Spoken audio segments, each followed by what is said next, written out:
abraçar, vão se beijar, passar a mão no cabelo, e é apropriado porque ali é o lugar, aqui não é, né? Sabemos que lá na igreja de Três Lagoas tem os estudos das irmãs, terça sim, terça não, e as terças que não tem o estudo, elas têm um chamado chá. Nós vamos para conversar, irmãos, vai ter o chamado chá das irmãs, né? E ali é o lugar onde elas conversam, onde elas, como diz aí, no bom sentido, tricotam, né? Mas aqui não é este lugar. Este lugar é um lugar onde nos reunimos, e o que fazemos aqui torna este lugar e este momento especial, muitas vezes até ímpar, porque em reuniões como essa, pessoas têm um encontro salvador com Cristo, e você sim se encontra com Cristo de uma maneira salvífica uma única vez, porque nós não queremos que se perde a salvação, perde e ganha, enfim.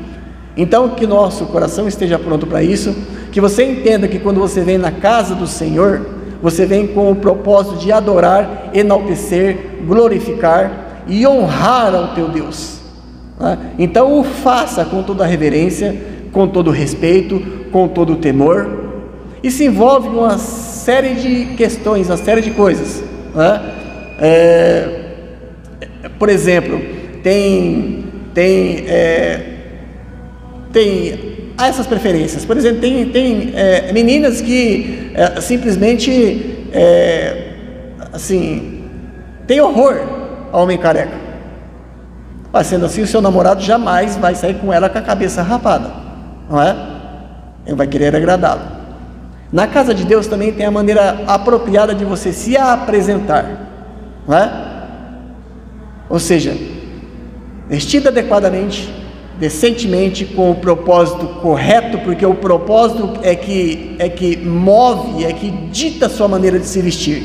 Alguns se vestem com o propósito de escandalizar, alguns se vestem com o propósito de causar sensualidade, alguns se vestem com o propósito de chamar a atenção.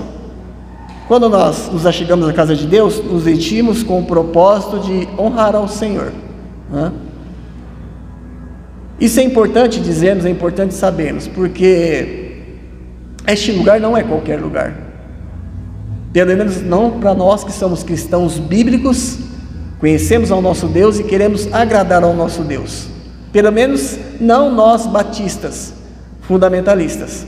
Por isso não temos jogo de luz, fumacinha, coreografia, não, quem tem que aparecer aqui é o Senhor, unicamente é o Senhor, né? Que todos possam ter vindo aqui esta noite com este propósito, e que este seja sempre o seu propósito, o seu objetivo quando você sai de casa para vir à igreja. Quando digo a igreja, é para se reunir com todos os irmãos, porque a igreja somos nós. Se porventura um dia o irmão Daniel fala assim, domingo que vem o culto é debaixo do pé de manga, na esquina de baixo, a igreja vai estar reunida debaixo do pé de manga, com o propósito de adorar a Deus. Então tudo isso que eu disse aqui vai valer para ali também, amém? Irmãos, nós lemos essas passagens. Paulo aqui, ele está escrevendo para Timóteo, que é um dos seus aprendizes, um dos seus ajudantes. Timóteo está na cidade chamada Éfeso, e Paulo mandou ele até aquele lugar para que ele corrigisse e acertasse algumas coisas. A maioria das epístolas do Novo Testamento foram escritas para colocar algumas coisas em ordem, né? E Paulo, quando ele faz isso, bem como quando ele faz qualquer outra coisa, ele o faz com seriedade, né? E com compromisso. Irmãos, nós vimos de manhã que não dá para brincar com Deus. Então, sendo assim, não dá para servirmos a Deus de uma maneira irreverente, nem com bandalheira. Nosso Deus é merecedor de algo muito melhor e também muito maior. Então Paulo aqui vai passar algumas diretrizes a Timóteo, que está nesta igreja que ficava na cidade de Éfeso, a cidade tremendamente idólatra, onde tinha aquela grande imagem, a deusa Diana. E ele se propõe a falar com este seu pupilo. Esses pequenos versículos que nós vemos, esses 5 versículos, estas palavras aqui, elas eu diria que elas definem o ministério da igreja de Cristo. O propósito da igreja. Temos aqui, irmãos, algumas palavras que nós lemos e que vamos falar acerca delas, que são palavras que nenhuma igreja deveria esquecer. Nenhuma igreja, nenhum ministro, nenhum dirigente, nenhum irmão deve se esquecer. Todo o trabalho que envolve a adoração e a pregação do Evangelho, todo o trabalho que envolve o culto público, tem que ser feito de uma maneira correta, de uma maneira que agrade ao Senhor, desde o irmão que toca o piano, do irmão que dirige o culto, do irmão que dirige os hinos, do irmão que distribui as pastas de cântico, porque estamos fazendo algo ao Senhor.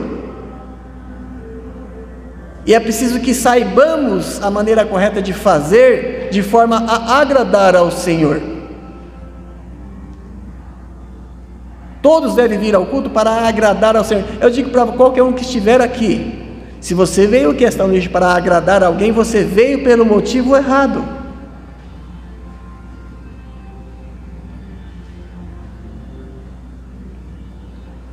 Essas palavras, esses quesitos que é dito pelo apóstolo Paulo aqui nesta carta, se negligenciadas, estas responsabilidades, a igreja começa a perder o seu propósito.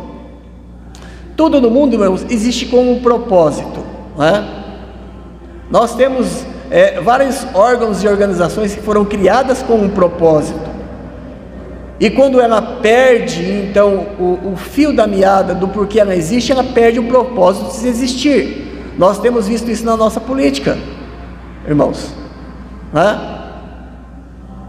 Nós vemos que muitas igrejas, muitas famílias, muitos irmãos, muitos casais têm perdido o propósito do porquê se reuniram, do porquê estão juntos.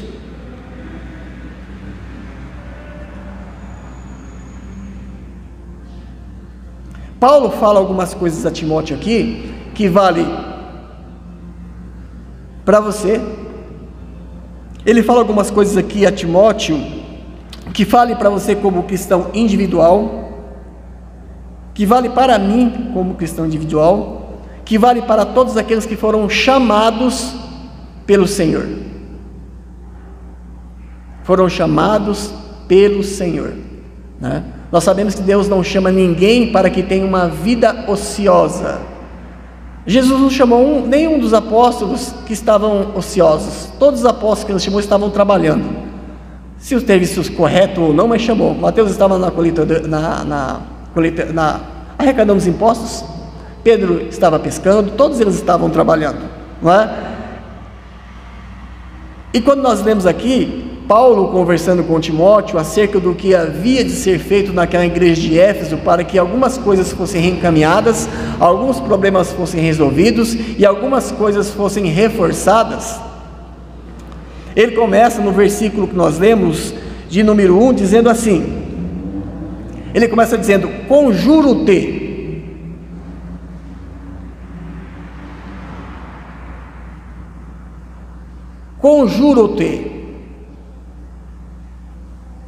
diamarturomai, é uma palavra grega que ele usa aqui, que significa atestar, que significa testificar, afirmar solenemente, dar um testemunho solene para alguém. Se você é um salvo, comprado, lavado pelo sangue de Cristo, se você é um crente, biblicamente falando, irmãos, saiba, você recebeu um chamado de Deus.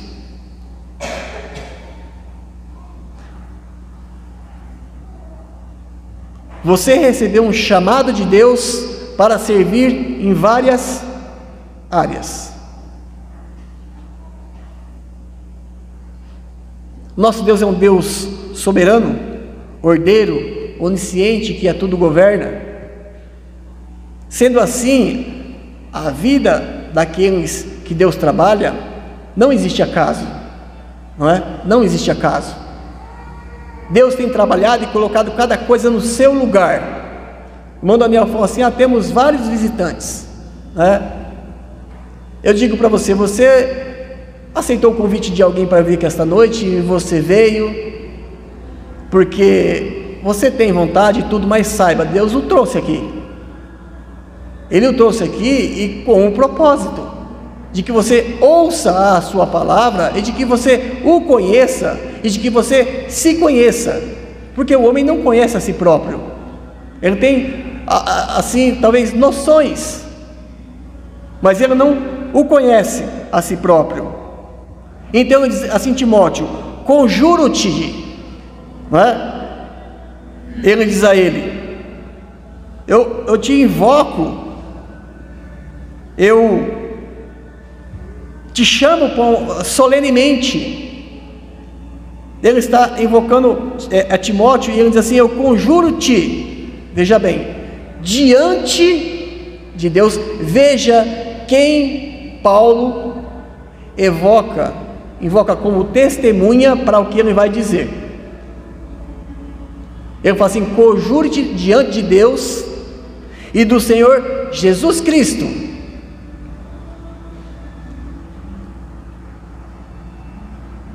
que há de julgar os vivos e os mortos na sua vida e no seu reino. Irmãos, neste primeiro versículo existe muitas verdades, né? Primeira, Paulo, tudo que ele faz diante de Deus, buscando a aprovação e a autorização e a autoridade do Senhor. Depois ele fala: tudo que eu estou falando para você, que eu estou te dizendo, eu vou te dizer, eu digo levando em conta, sabedor de que um dia todos serão julgados por Deus. Todos serão julgados por Deus. Não tem como você escapar e se furtar ao juízo do Senhor. E assim Paulo, ele dá início a essa seríssima instrução a Timóteo. Irmãos, Paulo, quando escreve essa carta, ele já está bem próximo da sua morte. Ele está bem próximo já de receber a sua penalidade ser culminada, de ele ser então morto. Ele estava simplesmente esperando a sua execução. Mas por que Paulo foi parar naquela condição, naquele lugar? Por ter respondido o seu chamado ao Senhor de trabalhar na sua obra para pregar o seu Evangelho. O versículo 16 do mesmo capítulo diz assim, amém? Ele diz assim: ninguém me assistiu na minha primeira defesa. Paulo está sendo acusado aqui, irmãos, por pregar o Evangelho, por procurar levar a palavra da graça às pessoas. Ele fala: ninguém me assistiu na primeira defesa, antes todos me desampararam.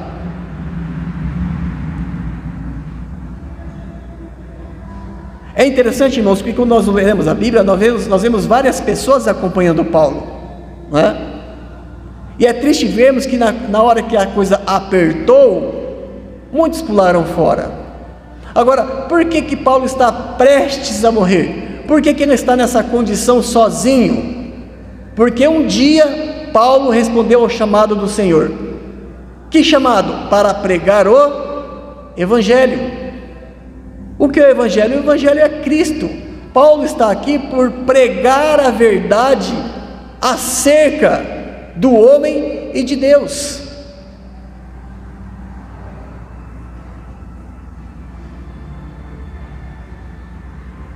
Paulo pregou constantemente a verdade acerca da condição do homem sem Deus.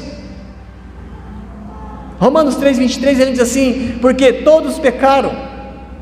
Todos, irmãos, todos pecaram e destituídos estão da glória de Deus. Ele pregou contra a falsa religiosidade ele pregou contra o comodismo religioso, ele pregou contra falsas doutrinas, ele falou a verdade acerca do homem, de o homem ser um ser pecador, depravado, mau.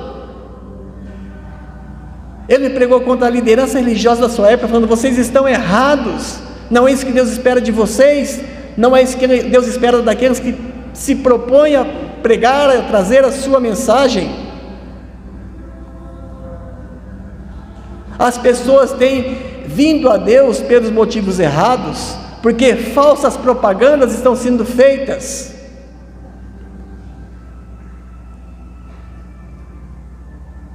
A propaganda acerca de Cristo e da pregação do Evangelho hoje é: venha para que você seja feliz, venha para que você seja curado, venha para que você arrume um namorado, venha para que você arrume uma namorada, venha para recuperar o seu marido, venha para recuperar a sua esposa, venha para que você fique rico. Quando a mensagem do Evangelho é: venha para que você seja reconciliado com Deus e livre da condenação eterna.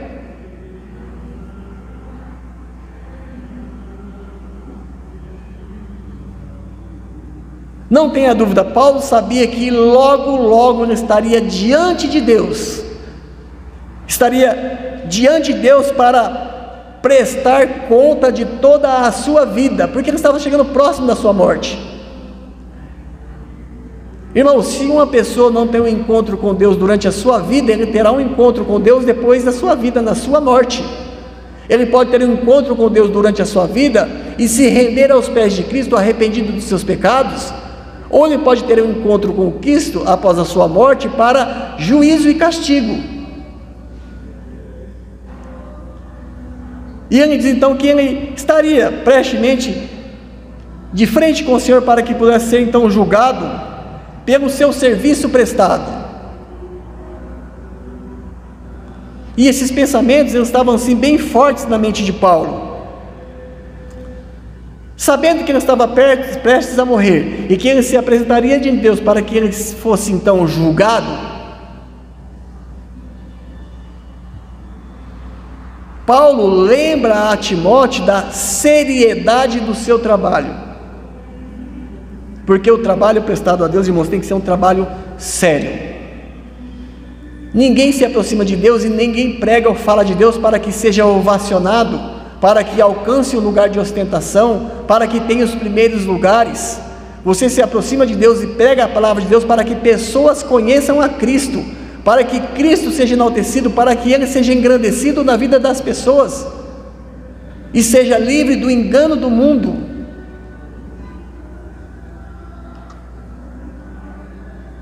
Paulo então lembra a Timóteo da seriedade do serviço a Deus. De que forma ele lembra da seriedade do serviço a Deus? Quando ele menciona o Senhor Jesus Cristo que há de julgar. Que há de julgar, ou seja, diante do Senhor Jesus Cristo que vai julgar. Hoje as pessoas são muito melindrosas, é um melindre sem fim. Fala assim: você não pode me julgar, você está me julgando. Meu querido, Deus vai te julgar. A pessoa fala assim: você não pode dizer isso porque só Deus conhece o meu coração. Isso não te assusta?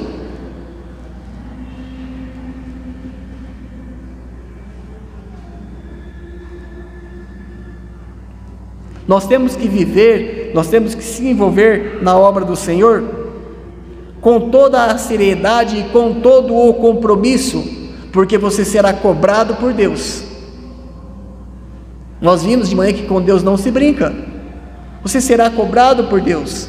Você será cobrado por Deus se respondeu de maneira positiva ao chamado e não desempenhou um bom serviço, um bom trabalho. E você será cobrado por Deus se você virou as costas para este chamado. São duas cobranças diferentes, mas elas acontecerão. Hoje, irmãos, as coisas estão tão conturbadas, tão difícil, que as pessoas vivem como se nunca fossem morrer e morrem como se nunca fossem viver. A mente dos nossos jovens virou um balaio de gato que ninguém consegue separar. É um saco cheio de gatos. Eu falava com o irmão Daniel, a gente está vivendo os frutos do que é chamado uma revolução cultural marxista. Procure saber o que é isso. Hoje não há verdade, hoje não há absoluto, hoje o que impera é a vontade do homem. Muitos líderes religiosos, são todos eles gramscistas, irmãos, abandonaram a palavra de Deus, abandonaram a verdade, e por conta disso as pessoas estão caminhando a passos largos para o inferno. Elas se esqueceram, não se dão conta, como diz João 10:10, que o diabo veio senão para matar, roubar e destruir, humilhar e envergonhar, trazer dor, trazer tristezas. Porém Cristo veio para que tenhamos vida, e vida em abundância. Tudo isso faz parte da pregação da palavra do Evangelho, que tem sido deixado para trás e tem sido esquecido. Paulo fala a Timóteo da seriedade do compromisso. Ele fala isso conhecedor do julgamento que pode chegar na vida de qualquer um, a qualquer momento.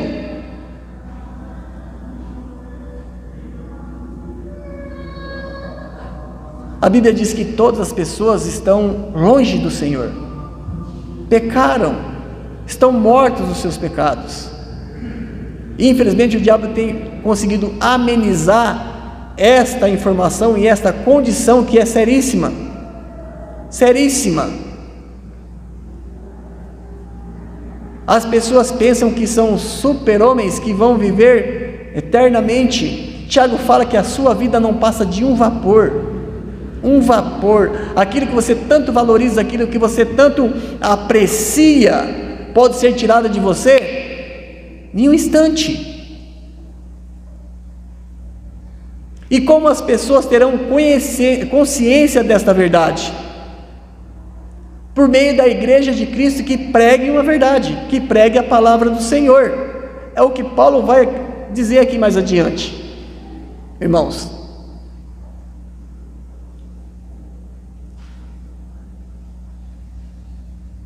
De Jesus Cristo que há de julgar os vivos e os mortos, conhecedor e informado desse julgamento que acontecerá com toda a certeza,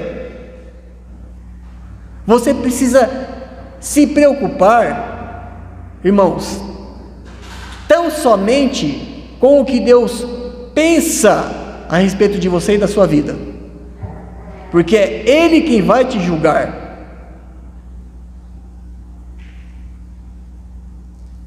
Você tem que se preocupar somente com o que Deus pensa a respeito do seu trabalho, o trabalho que você tem prestado a Ele. A aceitação nunca foi a preocupação do verdadeiro crente, e sim fidelidade ao Senhor. Naquele grande dia, Deus olhará para você e dirá: bem está, servo bom e bem sucedido, entrai no gozo do seu Senhor. É isso que Ele vai dizer? Não, Ele vai dizer: bem está, servo bom e fiel, entra no gozo do teu Senhor. Você tem que se preocupar unicamente com o que Deus pensa acerca da sua vida moral, espiritual, ética. Você tem que se preocupar com o que Deus pensa acerca do seu ministério, porque todos que se converteram foram chamados e receberam um chamado. Você tem que se preocupar unicamente com o que Deus pensa acerca do seu ministério. O ministério que Deus tem dado para nós, ele se ramifica, ele se subdivide em vários segmentos. Deus tem te dado um ministério como Pai, e você tem que se preocupar como Deus tem visto o seu ministério como Pai, como você o tem desenvolvido. Deus tem te dado um ministério como mãe. Você tem que se preocupar como Deus tem visto e como você tem desenvolvido o seu ministério como mãe, como esposo, como esposa, como filho, como filha.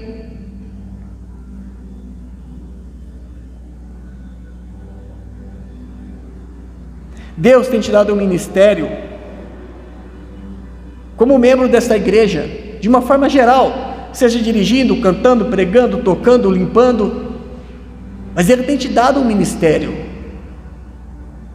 Ele tem chamado pessoas ao trabalho.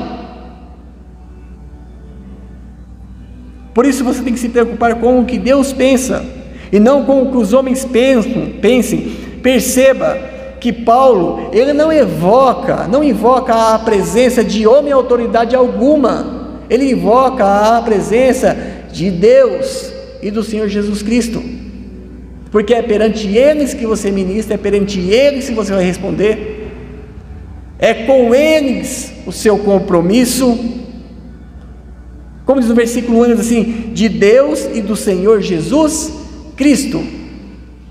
Irmãos,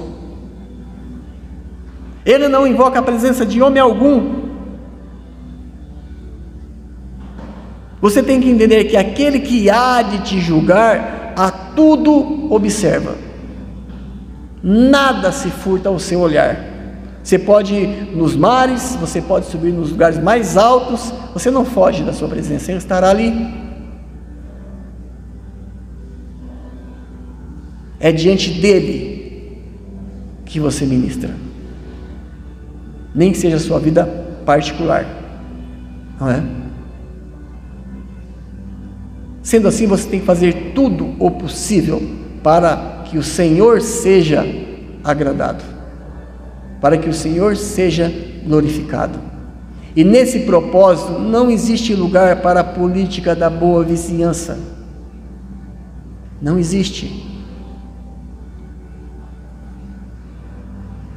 Não se engane, Deus o julgará pelos seus próprios critérios, e não por aquilo que você acha que será julgado, mas pelos seus próprios critérios.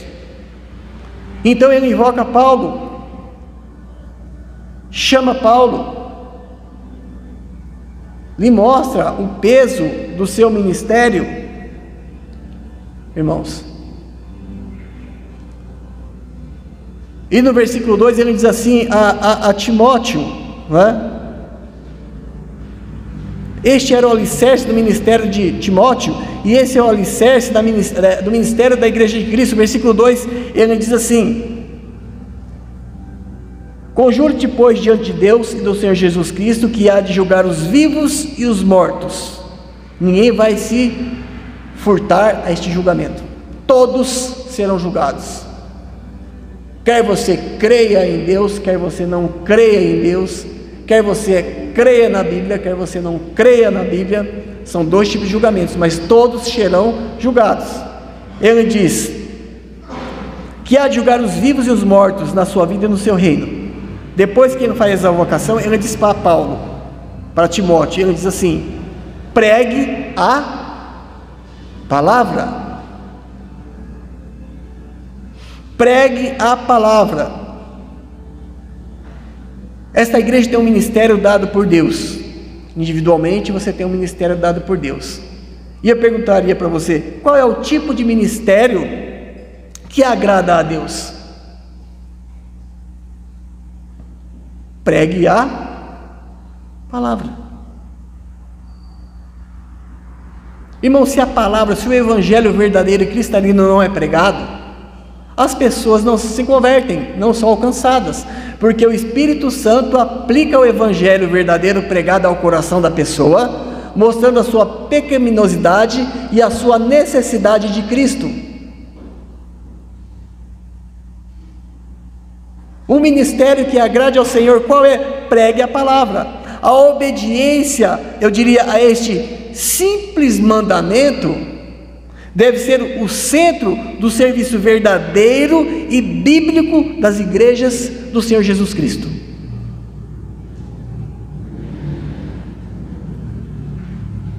A tarefa da igreja, a sua tarefa, a minha tarefa é proclamar as Escrituras. Pregue a palavra.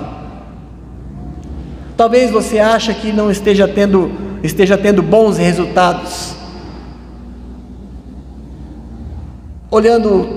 tendo como ponto de vista, olhando para conversões, não é?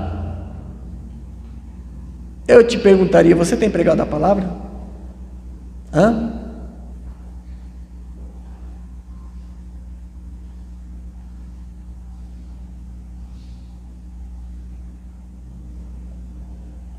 Só que eu digo para vocês, pregar a palavra nem sempre é fácil, quase nunca é aceita e traz prejuízos à sua saúde. Sabia disso? Por pregar o Evangelho, Paulo estava para perder a sua vida. Não existe excessividade, não existe extremidade, não existe o ser extremo quando o assunto é pregar a palavra do Senhor. Você não pode amenizar aquilo que Deus diz que é importante. Você não pode suavizar aquilo que Deus diz ter um peso eterno.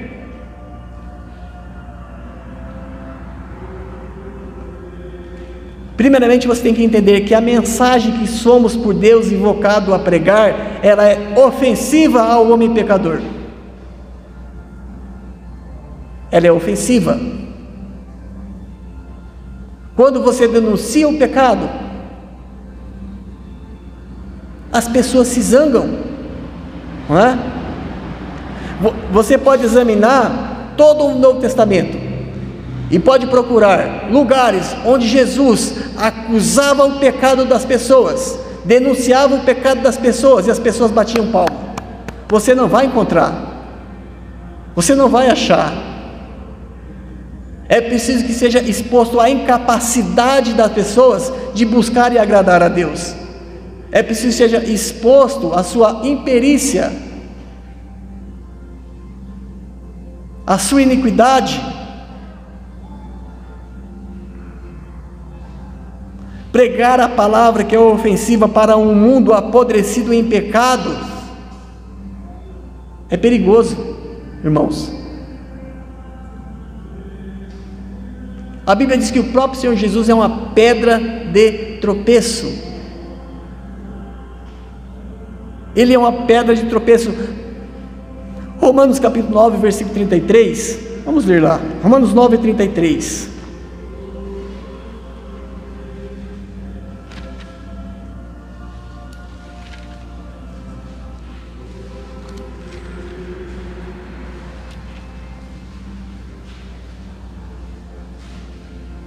Amém? Diz assim: como está escrito: eis que eu ponho em Sião uma pedra de tropeço e uma rocha de escândalo. Jesus era essa pedra de tropeço. A mensagem que ele trazia era essa pedra de tropeço. A verdadeira mensagem da cruz, irmãos, é uma pedra de tropeço para alguns e é loucura para outros. Um pouco mais adiante, 1 Coríntios capítulo 1, versículo 23.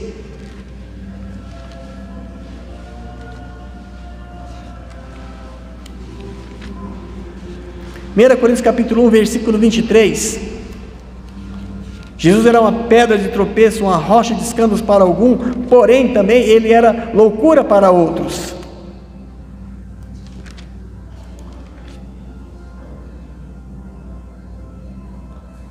Ele diz assim: mas nós pregamos a Cristo crucificado. As pessoas queriam um Cristo vitorioso, um Cristo rei, um Cristo poderoso, segundo os seus valores, segundo os seus conceitos. Eu falo, mas nós pregamos a Cristo crucificado, que é escândalo para os judeus e é loucura para os gregos. Os judeus esperavam um Messias, um Cristo que restaurasse a glória de Israel. Porém, pregar um Messias, um Deus, um Cristo que está sendo derrotado e é simplório, isso é loucura para os gregos.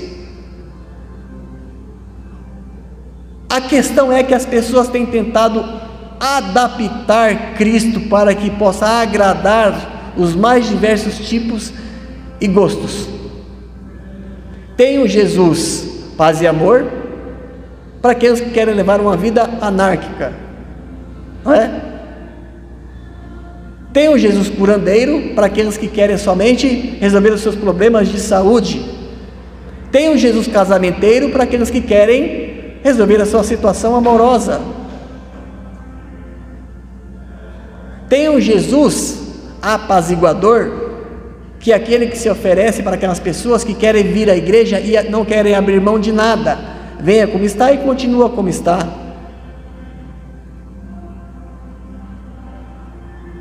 O tipo de Jesus que é apresentado e o tipo de palavra que é apresentada fala muito alto a respeito do caráter da igreja que está pregando,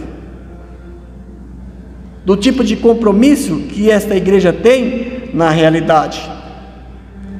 Mas o primeiro conselho de Paulo, a primeira coisa que ele nos diz, que ele fala a Timóteo, é: pregue a palavra.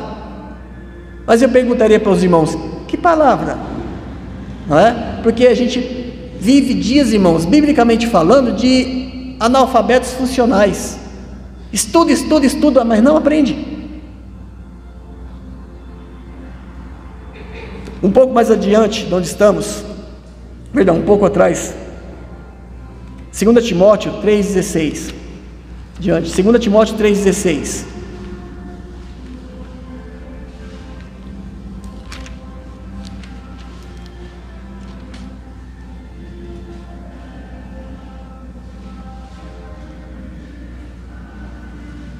pregue a palavra. E depois ele fala: mas qual palavra Timóteo deveria pregar? Paulo deixou isso bem claro para Timóteo. Sim, 2 Timóteo 3,16 diz assim, ele diz: toda a Escritura é divinamente inspirada. O que Timóteo tinha que pregar? A palavra. Qual palavra? Toda a palavra. Toda a palavra é divinamente inspirada e proveitosa para ensinar, para redarguir, para corrigir, para instruir em justiça. A palavra a ser pregada era aquela com a qual Paulo tinha instruído a igreja de Éfeso. Abra sua Bíblia em Atos capítulo 20, volte um pouco mais atrás. Atos capítulo 20.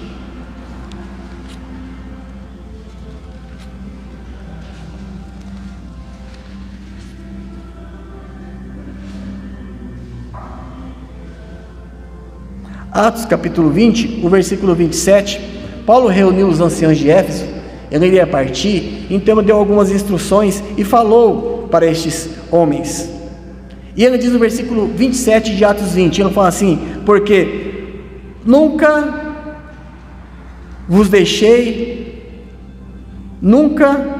deixei de vos anunciar irmãos, veja só, não partes, não algumas porções selectas, escolhidas, separadas a dedo. Paulo não via nada como periférico na palavra de Deus. Ele não via nada secundário nas Sagradas Escrituras. Sendo assim, ele anunciou todo o conselho de Deus. Irmãos, para que a igreja seja poderosa na pregação do Evangelho, ela tem que aplicar o remédio de uma maneira plena e completa. Você não pode ficar escolhendo mensagem, tendo em vista não ofender grupo A, grupo B ou grupo C. Paulo foi quem organizou a igreja de Corinto, e ele pregou a verdade para aquela igreja e foi direto na ferida, a ponto de mais tarde esta igreja não reconhecer o seu apostolado. Por quê? Porque ele era um bom político, fazia a política da boa vizinhança? Não, porque ele pregava a verdade. A verdade é a única ferramenta que leva o pecador ao arrependimento, a uma mudança de coração, a uma mudança de natureza.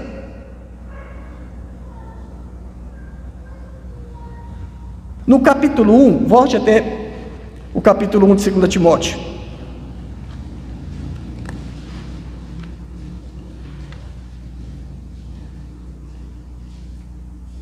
Ele diz assim a ele, capítulo 1, versículo 13, amém? Veja só e pegue o fio da meada do que estamos tentando passar. Ele fala assim: conserva, guarda, mantenha, não mude, conserva o modelo. Não suprima nada, não mutile nada, não menospreze nada, mas conserva o modelo das sãs palavras que de mim tem ouvido. Porque as palavras de Deus, irmãos, são palavras sãs, sadias.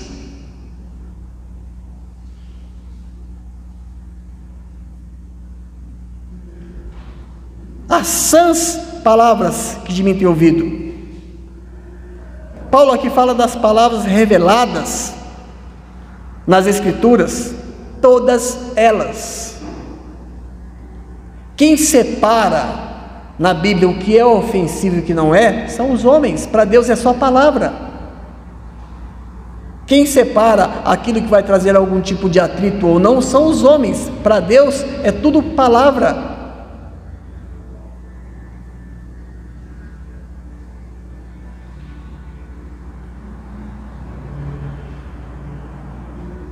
Ele incentivou Timóteo para que pregasse essa verdade. O versículo 14 diz assim, ele diz a Timóteo: guarda o bom depósito. Esta palavra é o bom depósito que Deus tem colocado na mão de cada um dos seus servos, para que use dele, para que vidas sejam alcançadas, sejam transformadas. As pessoas estão se perdendo, sofrendo em meio às mazelas do pecado. Muitos têm tido suas vidas ceifadas, têm vivido vidas frustradas. Hoje a depressão, a síndrome do pânico, essas coisas tomam conta de todos. Somente as sãs palavras podem trazer alento e solução para esse tipo de problema, irmãos. Deus não chamou a sua igreja, Cristo não edificou a sua igreja para que ela entretesse o mundo, para que ela trouxesse mensagens positivas, para que ela reunisse um grupo de pessoas, para que fizessem terapia de grupo. A igreja é a única portadora de uma mensagem transformadora.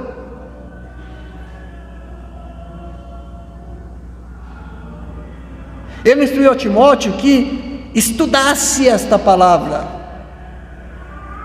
para que pudesse saber usar esta palavra. 2 Timóteo 2,15. Amém? Ele diz a esse mesmo Timóteo: procura apresentar-te a Deus, não a homem algum, mas procura apresentar-te a Deus, não a homem algum, não a um grupo de pessoas, mas a Deus. De que maneira? Aprovado, que tenha o aval do Senhor, a autoridade. Procura apresentar-te a Deus aprovado. Um obreiro aprovado que saiba, que maneje bem a palavra, não partes da palavra, mas maneje bem toda a palavra.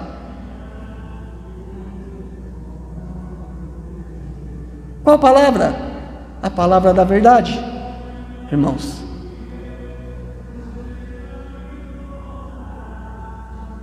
Irmãos, a ordem de Deus é que você proclame toda a verdade. A sua tarefa, individualmente falando, como servo do Senhor, chamado por Ele, é para que você proclame a palavra. Não escolha o que vai dizer, usando como critério ou como forma de escolha o seu entendimento. Isso serve, isso não serve, isso ajuda, isso atrapalha, isso escandaliza, isso não escandaliza. Não cabe a você fazer esse julgamento. Cabe a você ser obediente e pregar a palavra. Hoje em muitas igrejas não se fala de pecado, porque se fala de pecado as pessoas vão embora, irmãos. Em João capítulo 6, do versículo 60 em diante, existia uma multidão de pessoas, depois você lê na sua casa, acercada de Cristo. Daí Cristo começou um discurso muito duro. Ele diz assim: eu sou o pão que desce do céu. Quem não comer da minha carne e não beber do meu sangue, não tem parte comigo. Daí as pessoas disseram assim: duro esse discurso, quem pode suportar? E a Bíblia diz que muitos dos seus discípulos foram embora. Daí o Senhor Jesus olhou para Pedro e falou assim: Pedro, fala para o pessoal que eu me enganei, eu fui muito duro, eu não vou falar do pecado deles, não vou falar que isso está errado, que isso não é certo, que isso é vergonhoso. Fala para eles que eu coloquei mal as palavras, manda eles voltar, fala, vamos fazer um culto animado, cheio de entretenimento, divertido. Ele olhou para Pedro e falou assim: você quer ir também? O que Pedro respondeu? Para quem iremos nós? Só tu tens as palavras da vida eterna. Mas parece que o crente perdeu essa noção. Parece que ele se esqueceu dessas verdades. A ordem de Deus é para que proclamemos todo o serviço, toda a tarefa, toda a função da igreja, do crente, do pastor, gira em torno da palavra de Deus. Irmãos, entenda, você jamais, não se engane, você jamais será capaz de ser mais amoroso, mais misericordioso, mais compassivo do que o Senhor. Então ele deixou as palavras adequadas que tem que ser usada da forma que ele tem mandado. João Batista falou para o rei: ó, você está fazendo errado, você não pode possuir a mulher do seu irmão. Opa, Herodes, não pode ter a mulher de Filipe, está errado. Às vezes a gente lê assim, irmãos, com uma superficialidade muito grande, a gente não procura entender o que está acontecendo. É um homem comum do povo se levantando contra uma autoridade suprema. O que rendeu a João Batista esta proclamação da verdade, essa denúncia do pecado daquele homem? Ele perdeu a cabeça, ele foi decepado. A igreja hoje tem pouco poder porque ela tem se acovardado na questão de pregar o evangelho. Eu falo de uma maneira geral, nossas igrejas têm se enfraquecido, muitas têm parado. Por quê? Porque abandonaram a pregação ousada da palavra do Senhor. Não se vê mais conversão, por quê? Porque a palavra não tem sido proclamada de uma maneira bíblica, verdadeira e direta. As pessoas têm tentado convencer, né, os ouvintes, e não levá-los ao conhecimento do seu pecado, que o condena e o leva ao inferno e o coloca como inimigo de Deus. Sabe como que funciona a pregação de Paulo? Romanos 1,16, ele fala assim: do céu se manifesta a ira de Deus sobre todo o pecado, sobre toda a impiedade. A pregação de Paulo começava não com a necessidade do homem, mas com a ira de Deus sobre o pecado. A pessoa tem que entender e reconhecer o peso do seu pecado, a consequência que o seu pecado trará. Ela tem que entender que tudo que ela faz desagrada e afronta a um Deus 3 vezes santo. Ela tem que entender que esse pecado tem trazido dores para ela e que por fim o levará a uma condenação eterna no inferno. Ela tem que entender, irmãos, que por si só ela não consegue agradar a Deus, ela não consegue fazer bem algum. Ela está vivendo perigosamente à beira de um abismo. Agora, de quem é a tarefa de alertar essa pessoa acerca da sua condição?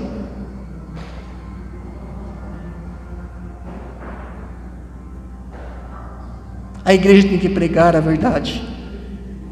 Ela não pode abrir concessões. Jesus Cristo disse: ide por todo mundo e pregai. Pregai o que? O evangelho. Não partes do evangelho, mas todo o evangelho.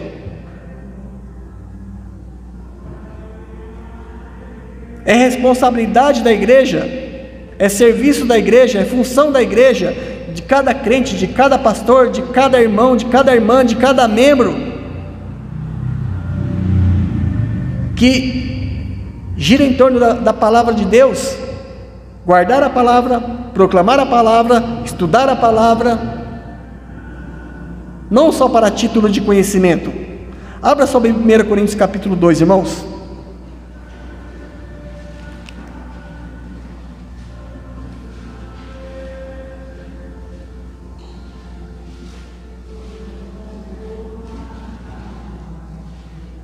Hoje de manhã falávamos com o irmão Daniel e o pastor Antônio acerca da igreja de Coríntios. Era uma igreja verdadeira? Era, mas olha a situação desta igreja. Versículo 2 diz assim: e eu, irmãos, quando fui ter convosco, anunciando-vos o evangelho de Cristo, não fui com sublimidade de palavras ou de sabedoria. Ele não foi usando recursos do mundo da sabedoria humana. Ele fala, porque nada, veja só, nada me propus saber entre vós. Eu não falei nada quanto à clareza secular, contra o conhecimento, acerca do conhecimento, né? Não, ele só falou acerca de Jesus e este crucificado. Essa igreja recebeu a melhor informação, a melhor pregação da palavra, mas nós vimos o que aconteceu. Ela se desencaminhou por completo, porque ela abandonou a pregação da palavra e abandonou a vida segundo a palavra. Daí você vai entrar no capítulo 2, 3, 4, 5, 6, 7 por afora, você vai ver o que se tornou esta igreja, porque abandonaram a palavra do Senhor, eram crianças. Depois de ele evocar Timóteo, chamando perante Deus, ele fala, pregue a palavra. Mas quando pregar a palavra? Versículo 2, instas a tempo e fora de tempo.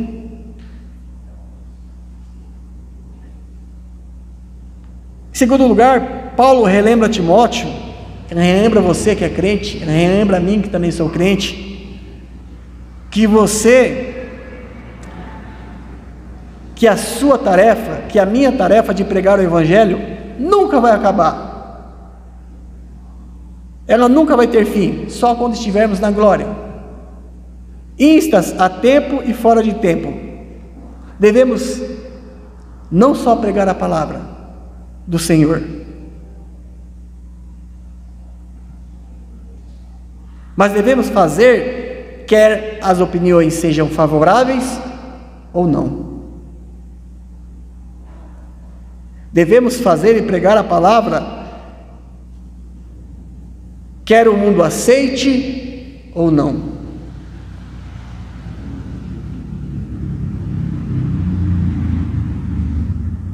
Devemos ser fiéis quanto à pregação. Devemos ser fiéis quando a pregação é aceita ou não.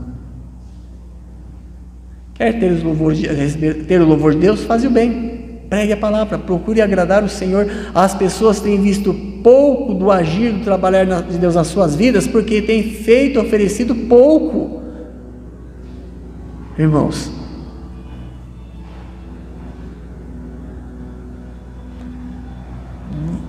vamos encarar alguns fatos.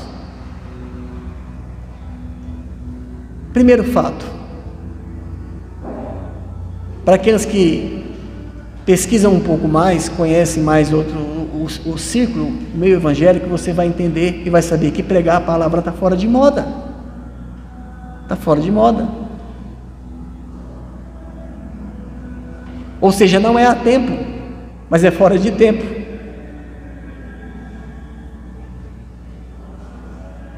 Para alguns.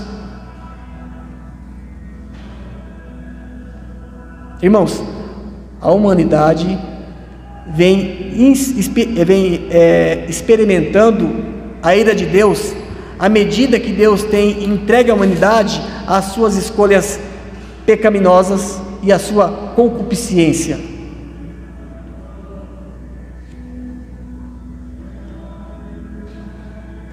Abra sua Bíblia em Romanos capítulo 1, irmãos. Era bom que a gente conseguisse detalhar muitas coisas aqui, mas não é possível. Romanos capítulo 1.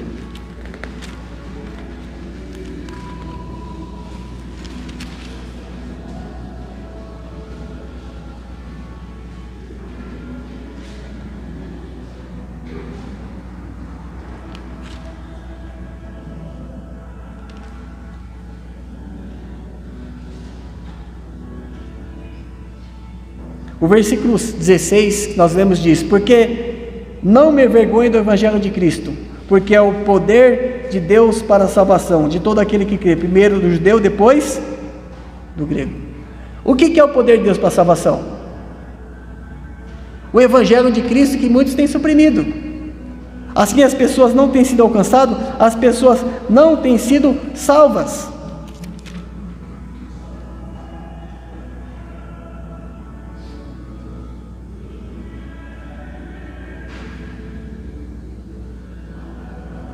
Versículo, mesmo capítulo 1, irmãos, o versículo de número 17 diz assim: porque nele se descobre a justiça de Deus de fé em fé, como está escrito, mas o justo viverá da fé. Amém? E a fé vem pelo ouvir, e o ouvir, que palavra, se não está sendo pregada? Se está se fazendo política da boa vizinhança, terapia de grupo, buscando apaziguar o erro A com o erro A, com o erro C, com o erro B.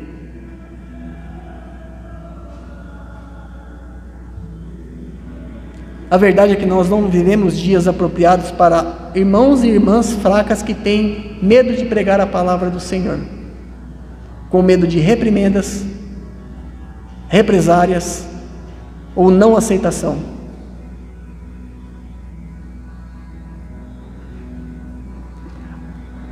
Nós ouvimos constantemente falar, as pessoas estão com o coração endurecido, as pessoas não se convertem, não se rendem a Cristo. Eu pergunto, que tipo de evangelho elas têm ouvido?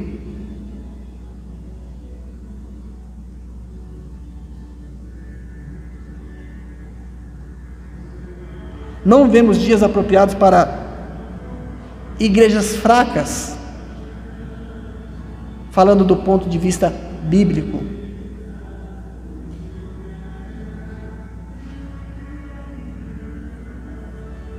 Hoje nós precisamos, irmãos, da força moral, da coragem, da pregação não comprometida com o erro.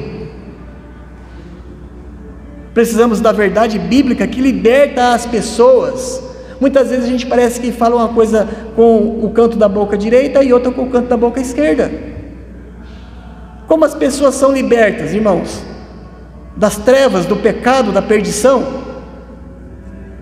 João 8,32 diz: conhecereis a verdade, e a verdade vos libertará. Mas para isso é preciso que você pregue a palavra, é preciso que se pregue a verdade.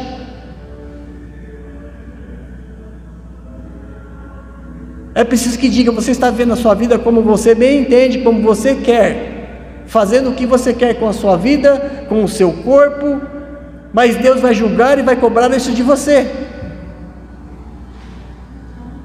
Você não fugirá ao juízo de Deus.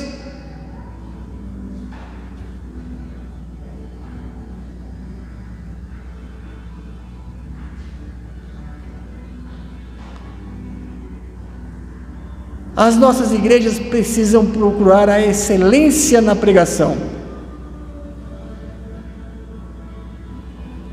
Excelência na pregação da palavra de Deus. Mas para tanto é preciso primeiramente fidelidade.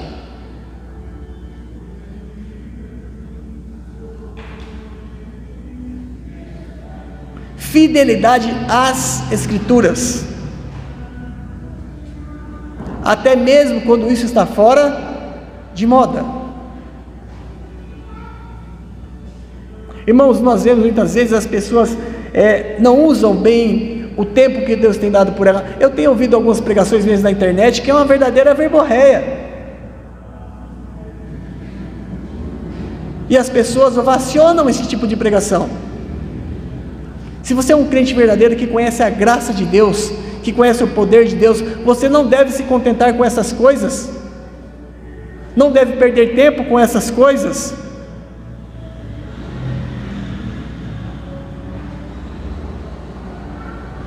A palavra que Paulo usa aqui, ele fala assim, para que, como ele diz no versículo 2, ele diz assim, instes a tempo e fora de tempo. Insta a tempo e fora de tempo. Insta é episteme, que ele usa aqui no grego. Episteme, irmãos, é um termo militar que significa literalmente estar sempre pronto, sempre a postos. Esteja sempre pronto, sempre a postos, para que você possa pregar a palavra do Senhor. Paulo não escolhia lugares apropriados para pregar a palavra. Ele pregava a palavra onde lhe davam oportunidade.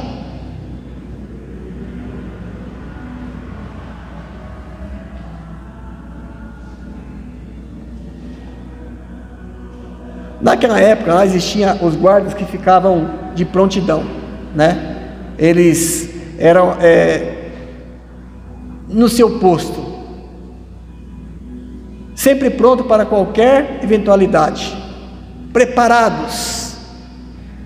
É a ideia, a noção que Paulo nos passa em relação à pregação da palavra. Deus sempre prontos, sempre preparados, sempre vigilantes.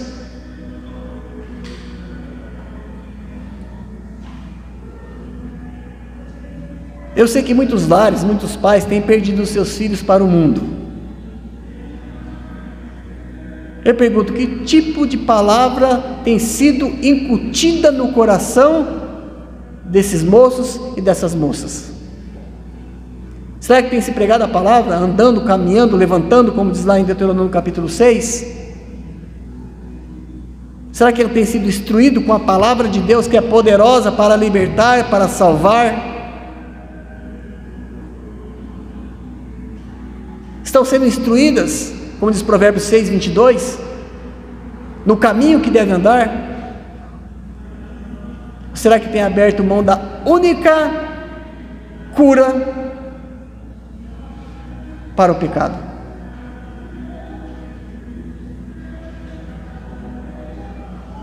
O que Paulo está dizendo aqui é que você deve ter uma impaciência positiva de querer sempre pregar a palavra do Senhor, insta a tempo e fora de tempo.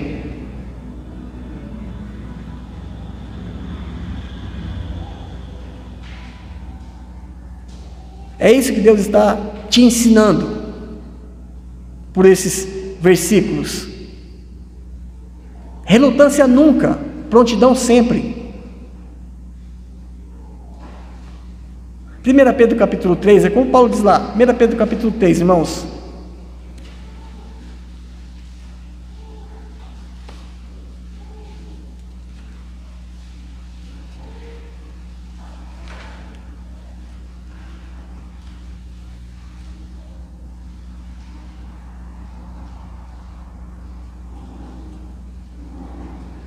Ele diz assim: antes santificai ao Senhor Deus em vossos corações,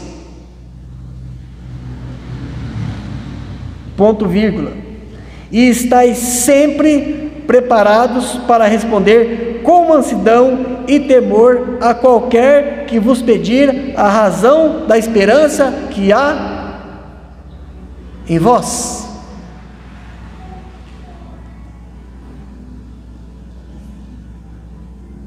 Ou seja, nada de hesitação, somente intrepidez, nada de falácia diplomática, mas sim o fogo da palavra. Irmãos, quando o evangelho verdadeiro é pregado para pessoas perdidas, o inferno estremece.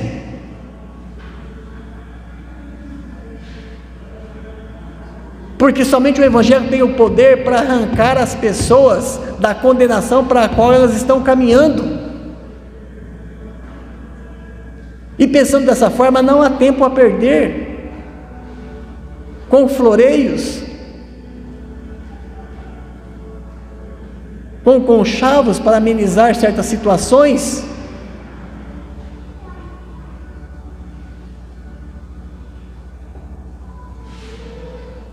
Eu repito, a verdadeira pregação da palavra do Evangelho do Senhor faz o inferno estremecer.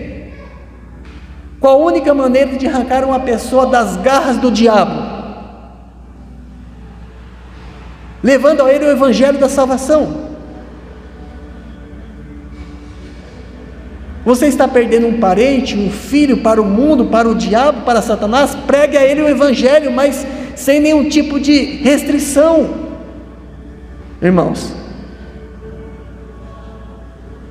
não faccione o Evangelho, o leve por completo.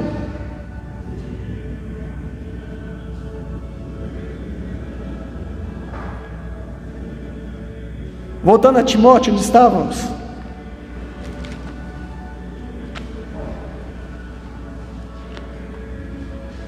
Ele diz: insta a tempo e fora de tempo. Amém? Depois ele diz: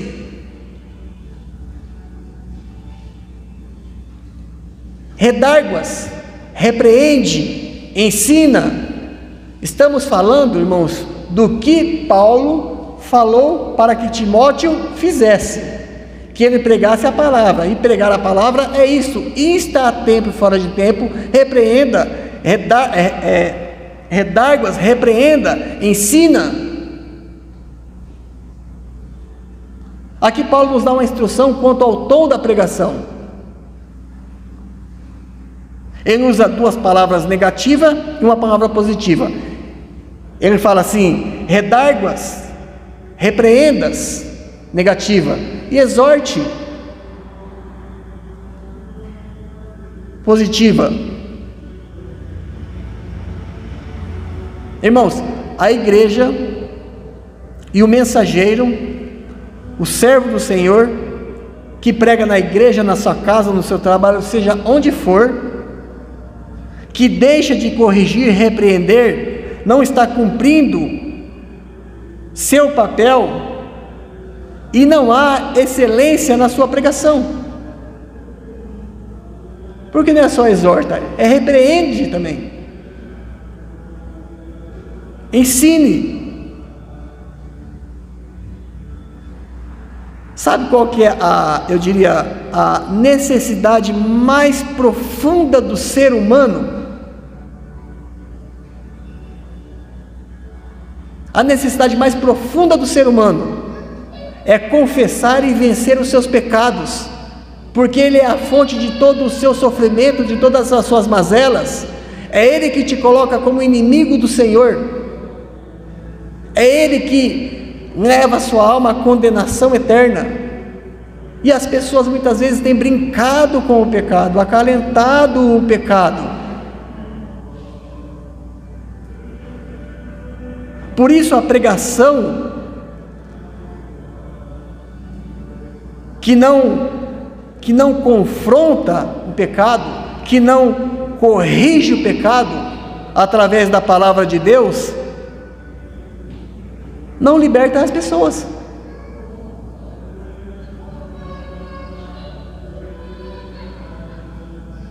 Não mostra a elas a sua necessidade de Cristo, irmãos.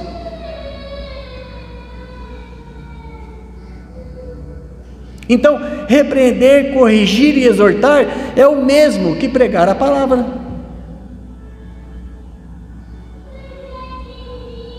É o mesmo que pregar a palavra de Deus.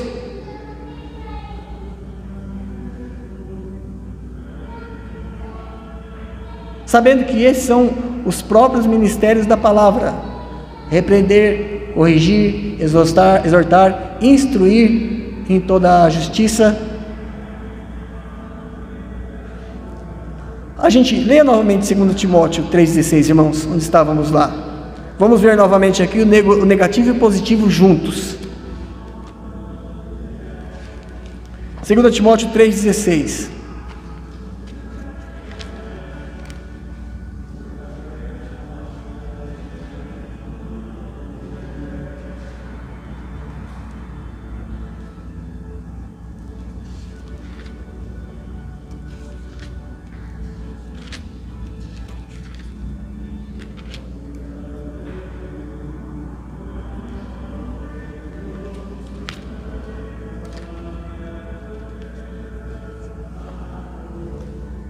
Toda a Escritura, ela é divinamente inspirada.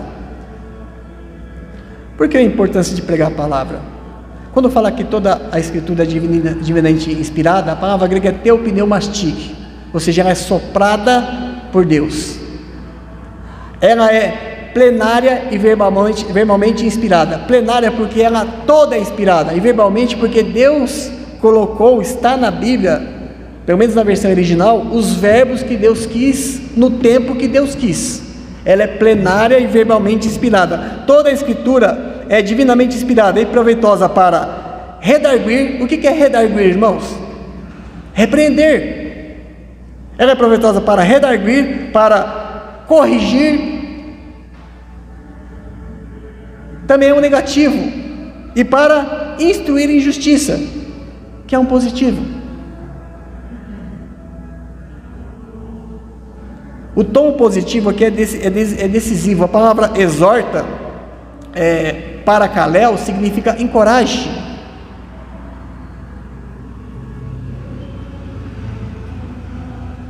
Encoraje.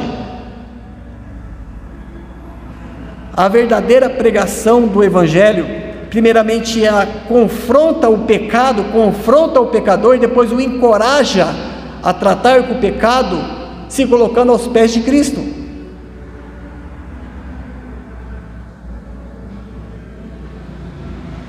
Ter um comportamento correto para com Deus e com o Senhor Jesus Cristo. Isso deve ser feito com toda longanimidade e justiça.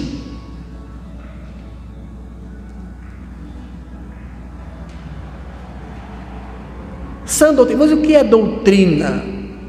Algumas pessoas pensam que doutrina é não passar batom, não cortar o cabelo.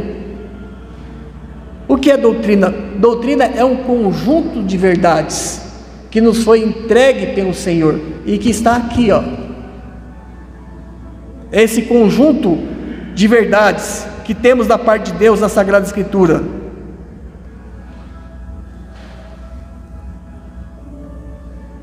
O diabo, por vários meios, ele tem procurado distorcer a doutrina de Cristo, enfraquecer a sã doutrina. Ele tem procurado desvirtuar a sã doutrina, menosprezá-la, corrompê-la. A Bíblia ela apresenta Deus e ela enaltece a sã doutrina.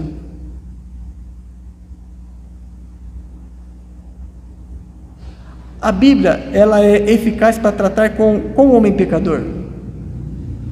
É preciso que a gente pregue a palavra, seja fiel à palavra, não abra mão da palavra, não distorça a palavra, não adapte a palavra, não mutile a palavra, não contextualize a palavra aos nossos interesses, para que tenhamos vantagem.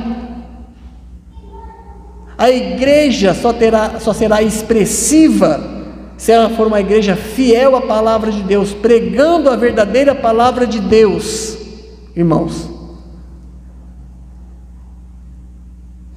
Hebreus capítulo 4.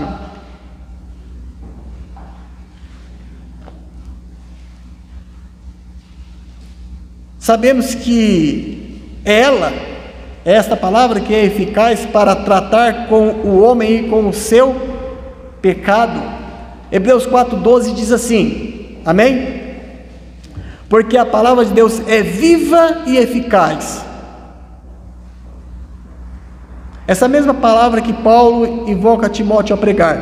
Porque toda a palavra de Deus é viva e eficaz, e mais penetrante do que espada alguma de 2 gumes, e penetra até a divisão da alma e do espírito, e das juntas e medulas, e é apta para discernir os pensamentos e intenções o que expõe a maldade do coração do homem é a pregação da sã doutrina da palavra de Deus, que vai mostrar o quão corrupto ele é por conta do seu pecado. Essa ferramenta é essencial. Em último lugar, para a gente encerrar, irmãos, falando que a palavra é a base do ministério da igreja. Em último lugar, não se corrompa nesses tempos difíceis que vivemos.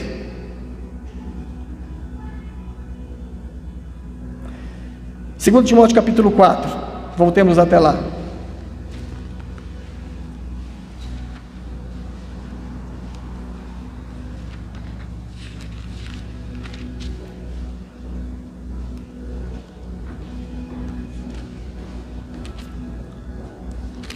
2 Timóteo, capítulo 4, a gente vai ser o versículo de número 3, amém?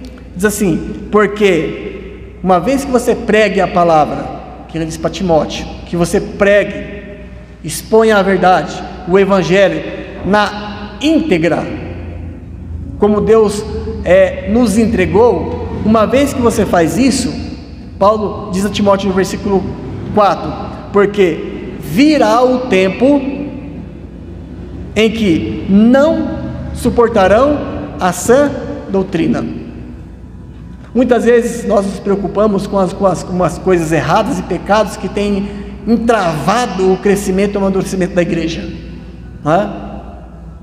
Mas isso tem acontecido porque não temos sido fiéis na pregação do evangelho, porque a Bíblia tem um efeito de purificar, de limpar a igreja, para que ela possa ser mais sadia, produzir mais. E como isso acontece? Pregando a palavra, porque aquelas pessoas que não querem, não têm compromisso com Deus, não vão suportar, elas não suportarão a sã doutrina. O que limpa a igreja é doutrina, a sã doutrina é o que limpa a igreja. Mas se você abre concessões, como essa limpeza vai acontecer? Porque virá o tempo, isso daqui, irmãos, é uma palavra quase que profética. Eu estou falando, vai vir o tempo, isso vai acontecer, porque virá o tempo em que não suportarão a sã doutrina. Vou dizer uma coisa para vocês: quando a sã doutrina causar náuseas em você, cuidado, isso é um sinal de alerta. Se você não consegue, não suporta ouvir a doutrina, clame pela misericórdia do Senhor, porque isso é um sinal de alerta, porque o verdadeiro crente tem prazer nas doutrinas e na palavra do Senhor, não é? Tem prazer. O salmista fala assim: a palavra do Senhor é meu prazer.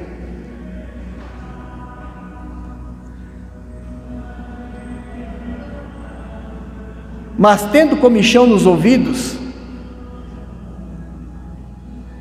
ou seja, eles terão necessidade de ter atendido às necessidades, de ouvir coisas boas, irmãos, sabe?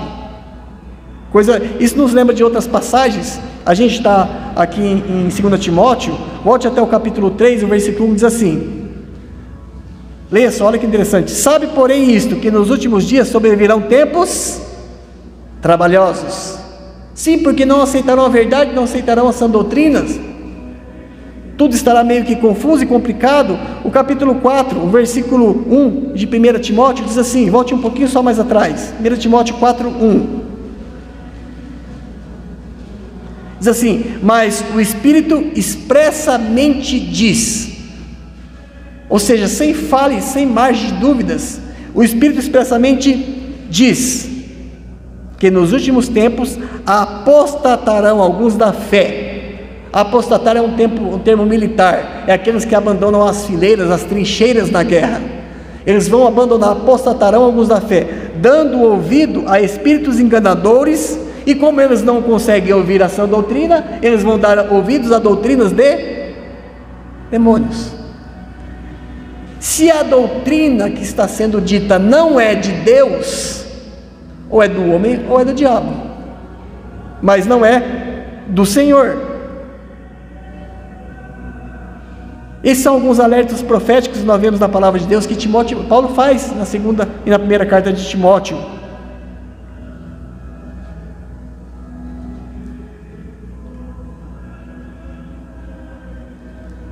Quando as pessoas não estão dispostas a tolerar a verdade, é nestas horas que nós precisamos de proclamadores da palavra de Deus, de pregadores corajosos, ousados, para anunciar a verdade com maior firmeza.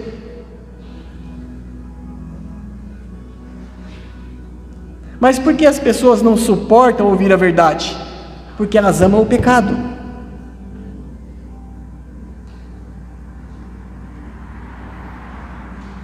A pregação da sã doutrina, como nós vimos, ela afronta e corrige o pecado. E as pessoas apegadas a esse estilo de vida pecaminoso não suportarão esse tipo de pregação. E quando isso acontecer, não tente mudar a pregação para agradar essas pessoas, porque o que está acontecendo é um trabalhar de Deus para fazer uma separação, para que traga saúde para a vida da igreja, para que traga vida, para que ela se torne mais apta a receber as bênçãos do Senhor.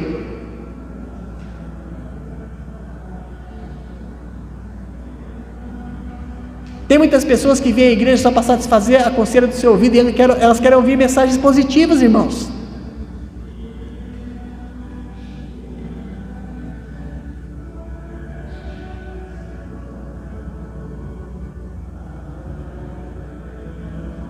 Deus está chamando, está convocando esta igreja, cada irmão, para que pregue a palavra. Querem ver essa igreja ter mais vida, mais vitalidade? Não que não tenha, mas querem ver que ela tenha, querem que ela tenha mais, querem ver mais pessoas entregues ao Evangelho, se rendendo aos pés de Cristo. Pregue a palavra de Deus, pregue o verdadeiro Evangelho, não é? A verdade que cura é a verdade que dói. Não tente agradar as pessoas, não tente fazer a política da boa vizinhança, não tente, de uma maneira assim, afagar todo mundo com promessas, fechando os olhos para as coisas erradas. Você quer participar de um clube onde tudo é aceito, tudo é muito legal, tudo é muito bom, vá para o Rotary. A igreja do Senhor é um lugar de santidade, compromisso, é um lugar onde a verdade é proclamada, onde Deus é glorificado, e onde pessoas são chamadas para um compromisso, onde pessoas são chamadas para ter uma comunhão com Deus, para viver na presença do Senhor. É um lugar de pessoas gratas por Deus ter libertado elas da escravidão do pecado e da condenação eterna num lago de fogo e enxofre. A realidade no inferno vai ser dura e eterna. Somos chamados para pregar o Evangelho. É esse Evangelho que tem que falar o coração das pessoas. Se você realmente entende que tenha ofendido a Deus, porque a vida do homem sem Cristo é uma vida de ofensa ao Senhor. Se você entende que você tem levado uma vida que desagrada ao Senhor, se você entendeu que a Bíblia fala que o teu pecado vai te levar à condenação eterna, se você entende que o teu pecado tem te separado do Senhor, que é o que a Bíblia diz, você tem que correr a Cristo, aos seus pés, arrependido, pedindo perdão pelos seus pecados, para que Ele te perdoe, para que Ele te lave com o teu sangue, para que Ele te justifique, para que Ele te acrescente na família de Deus, no reino de Deus, para que você tenha uma esperança, uma viva esperança, para além desta vida. Não para que você ganhe algo novo, não para que você faça novas amizades, não que seja ruim e não aconteça, irmão, mas você tem que entender a seriedade do pecado, e a igreja tem que entender a seriedade da pregação do Evangelho, da pregação da palavra. Voltando onde estávamos,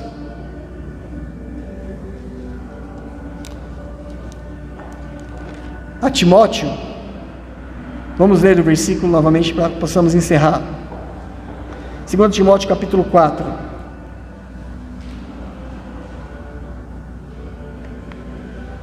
diz assim, Paulo dizendo a Timóteo: conjuro-te, pois, diante de Deus e do Senhor Jesus Cristo, que há de julgar os vivos e os mortos na sua vida e no seu reino, que pregues a palavra, instes a tempo e fora de tempo, redarguas, repreendas, exortes com toda longanimidade e doutrina.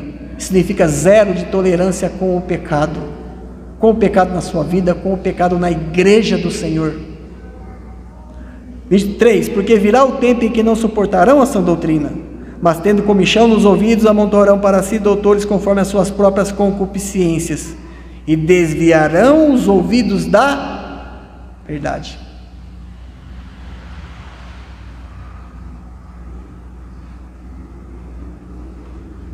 voltando a fábulas, mas você, seja sóbrio, em tudo, sofre as aflições de se pregar a verdade e servir ao Senhor, faze a obra com a qual você foi chamado, cumpre o seu ministério, para que Deus seja glorificado.